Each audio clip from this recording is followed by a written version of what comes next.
महाराष्ट्र में भाषाई विवाद चल रहा है, तो मैं देख रहा था वीडियो, मुझे लग रहा था कि शायद महाराष्ट्र में अंग्रेजी भाषा का विरोध हो रहा होगा और मुझे लगा कि शायद इस देश में एक नई लहर दौड़ेगी जहां पर अंग्रेजी भाषा का विरोध होगा और इस देश में सिर्फ राष्ट्रीय भाषाएं पढ़ी जाएगी और वो भी स्थानीय भाषाओं में लोगों की शिक्षा होगी और अंग्रेजी को हम टाटा बाय बाय कर देंगे। वो तो उस भाषा का विरोध कर रहे हैं जो भाषा उनकी माँ की बहन लगती है। उन्हीं ही आसपास के राज्य, उन स्टेट्स की लैंग्वेजेस का वो विरोध कर रहे हैं, जैसे कि तेलुगु हो गई, तमिल हो गई, मलयालम हो गई, कन्नड़ हो गई, संथाली हो गई, कश्मीरी हो गई, उड़िया हो गई, हिंदी हो गई, उर्दू हो गई और भी भारतीय भाषाओं का विरोध कर रहे हैं। बंगाली हो गई, पंजाबी हो गई, राजस्थानी हो गई, उन भाषा का विरोध कर रहे हैं जो उनकी खुद की भाषा है। उन्हें ये एहसास ही नहीं है कि ये सब भाषाएं भी आपकी भाषा है।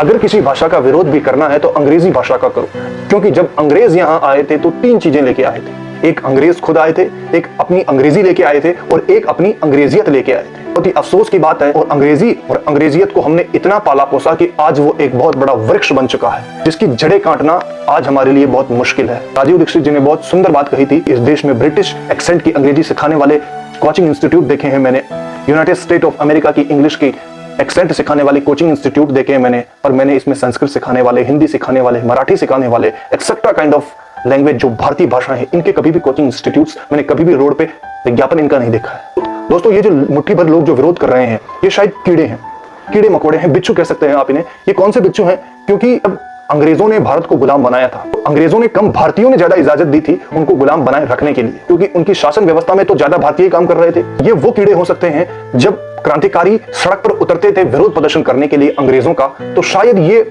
उस सड़क पर जो कीड़े मकोड़े गुजरते हैं और वो क्रांतिकारियों का खून चूस लेते हैं, उन्हें काट लेते हैं, शायद ये वही कीड़े हैं जो आज इस देश की दीमक बन के बैठे हैं और इन्हें कुछ मिलेगा नहीं खास। ये सिर्फ विरोध प्रदर्शन करेंगे और भाषाई नाम पर व्यक्तियों को बांटेंगे। तो ये सिर्फ विरोध नहीं कर रहे हैं, ये इस देश के उस वर्ग को भी जगा रहे हैं जो इस वर्ग में उनका कोई योगदान नहीं है। एग्जाम्पल के लिए सोचो, ये तो महाराष्ट्र है, अगर दूसरे राज्य के व्यक्ति ये जाग गए कि हमारे राज्य में भी यही भाषा बोली जाएगी, अगर आपको रहना है तो रहो, तो दोस्तों हमारा देश कहां से तरक्की करेगा? भाषा अपनी है, अपनी माँ की बहन है, और उसका विरोध तुम कैसे कर सकते हो? और जो व्यक्ति अपनी भाषा का विरोध कर सकता है, अपनी मातृभाषा का विरोध कर सकता है, वो किसी दिन अपनी माँ का विरोध भी कर सकता है।